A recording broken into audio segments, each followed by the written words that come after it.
spent so many years reading, searching, digging for answers to help me understand why do things happen to us that happen to us, especially when we're pretty darn happy with our life. But this higher power thinks otherwise and might pull the rug out from under you. In this recovery time that I was going through, I've discovered some of the greatest gifts, and this is what I want to share with others. Because I want to show that it is possible for the ordinary person to achieve something extraordinary, no matter what life throws at them. I believe that we can achieve anything that we want to in life if we put our healthy minds to it. It simply comes down to a matter of choice. I'm convinced that to live a healthier and happier life, it all begins with a healthy mind. And it's been proven that what you reflect on the outside only mirrors what's happening on the inside. And what's happening on the inside is there's a lot of internal dialogue.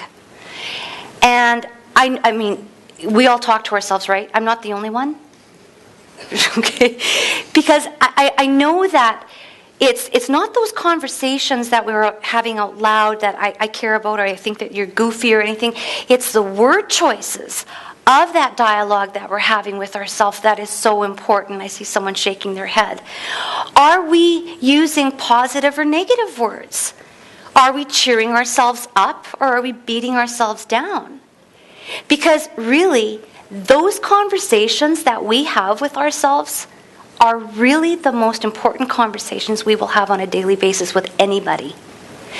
Henry Ford has a quote, and it's one of my all-time favorite quotes, and he said, "If you say you can or you can't, you're right either way." As soon as I started telling myself on a regular daily basis, that I could turn my life around and not stay in this misery and pick myself up, I started having a more positive life.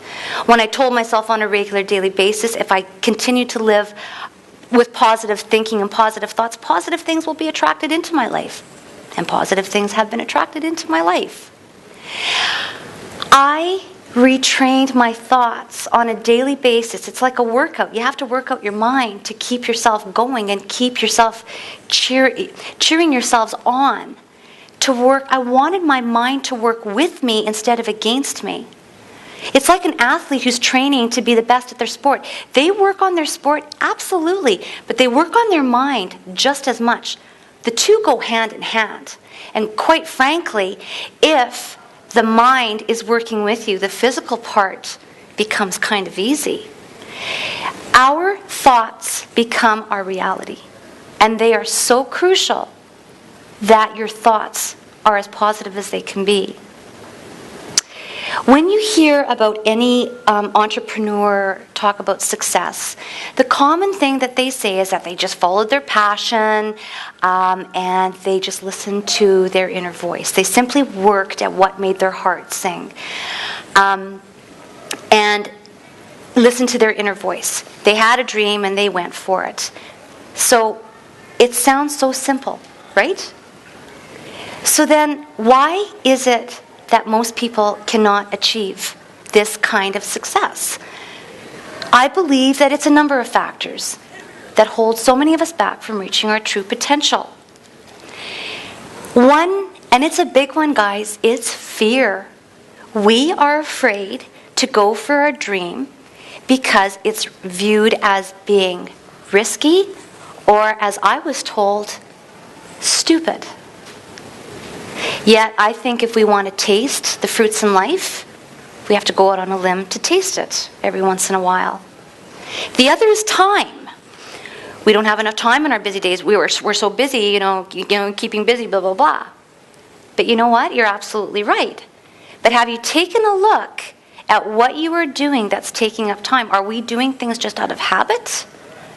You need to take a look at what you keep on doing that's not adding any kind of value into your life. Because I'm not going to insult your intelligence. I know that I've got the brightest audience sitting right in front of me. Time is short. Time is running out. We're reminded of that every day when we look in the mirror and go, oh great, another wrinkle. Oh good, more gray hairs. If we don't take the time of the advantage that we have today, when will we ever find it? But the biggest factor that holds so many of us back is I believe it's a true lack of desire. Nobody ever promised us that this life was going to be easy. If we want for things, we got to roll up our sleeves, get dirty, and do the work. When people say to me, "Oh, Kim, you're so lucky to be doing what you're doing." Oh, really?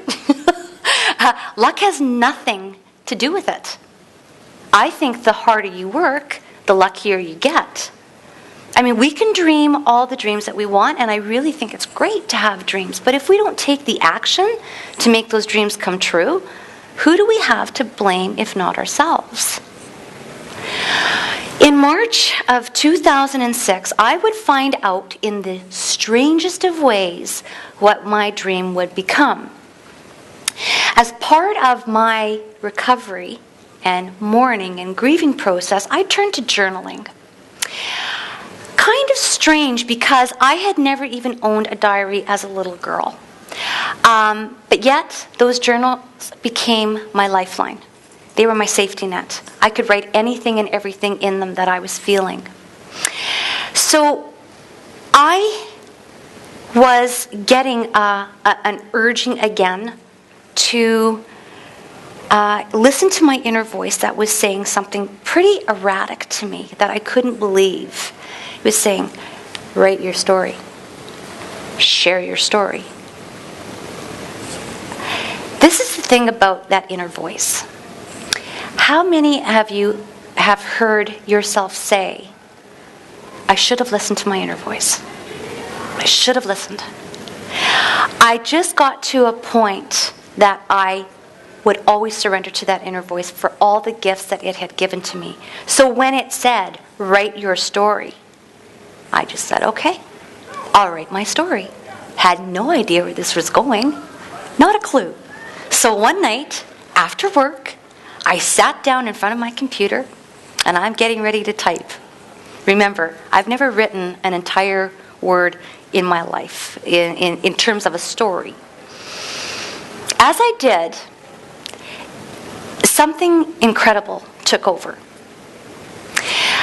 And it was much bigger than me. And I'm going to say something to you that you're probably going to look at me like either you understand me or I am nuts. And that's okay. But I think I now know what the meaning of having a ghostwriter is. I did not write this book alone. There is absolutely no way.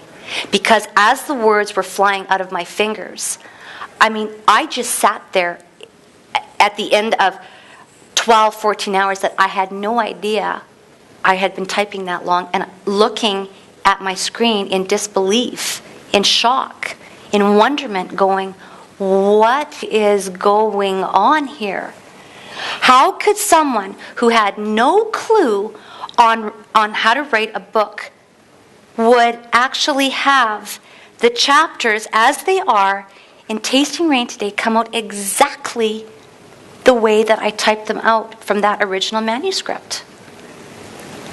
I also had the thousands of pages, the 5 journals that I had, because I thought I was going to refer to my journals to write this story that my inner voice was urging. Yet I didn't pick up one journal. The words were just flying out. So almost 5 months later, I realized that I accidentally had written a book. And there were times during that process that, tears were just running down my face. And it was a combination of a lot of things, healing and sadness. But most of it was just shock that I actually could do this. But the one thing that I did realize and learn very quickly was I learned something brand new about myself at the age of 45. Is I loved writing, and I was very passionate about it. And I knew that one day I could actually even dream of making a living from this. Who would have ever imagined that this would happen? Writing has become my passion at 47 years old. I knew that Tasting Rain was very special and that I needed to get it out into the public. But the decision to go ahead with publishing was like peeling back that onion again. What do I do? You don't even know anything about the publishing business. You don't know anything about the printing. Can you make a living? Do you use all your life savings? Do you, whatever, to go for the dream? Are you going to sacrifice everything? And as I peeled back all of those layers and I got to the core to help me come to my answer or to my solution, there was 2 3-letter words sitting there waiting for me. Why not? Really, what do I have to lose? Before I end off my presentation, that you have honored me by taking the time and joining me for this last 20 minutes or so,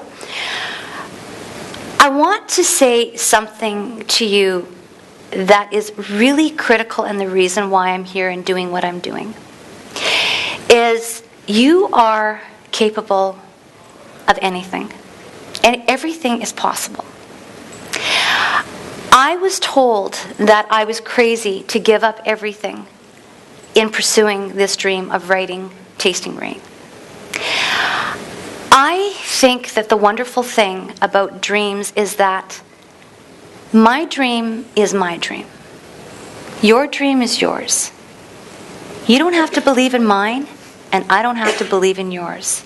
The most important person to believe in your dreams is you. And that internal dialogue that I was talking about before is critical. If we say we can, we will. You just need to figure out a way to get there. For being told that I was a little bit erratic and crazy for doing what I was doing, especially so late in life, I'm really proud to say that I am 22% on my way to being a Canadian national bestseller with not knowing anything about this industry, but I'm learning. And 2011 promises more exposure and growth for this labor of love, and I also refer to her as the child that Mel and I never had. I know that there is something very special surrounding this story. And it is a testament to what positive thoughts and the power of love can do. I don't want you to underestimate the power of your thoughts. Because, again, if we say we can, we will. And I respect people who are taking, since getting into this, a more proactive and involved interest in their overall health. These wellness expos are huge. I just came back from Toronto. 15,000 people strong. It was crazy, and that's great. People are very concerned about their health.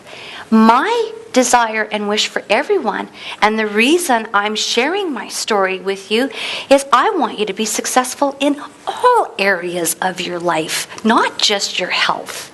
I want you to be healthy, wealthy, happy, and most of all, I want you to love like you've never loved before, because that's what it all boils down to. I believe the key into achieving success in all areas of life begins and ends with a healthy and positive mind. You need to stop beating yourself up. Start telling yourself that you can and you will. So, from this ordinary person to all of you, I want you to go out there and start working on creating the life of your dreams for yourself. And it's not too late. I'm looking out there and I see some people who think, oh yeah, it's never too late. Can you do it? Why the hell not? Thank you.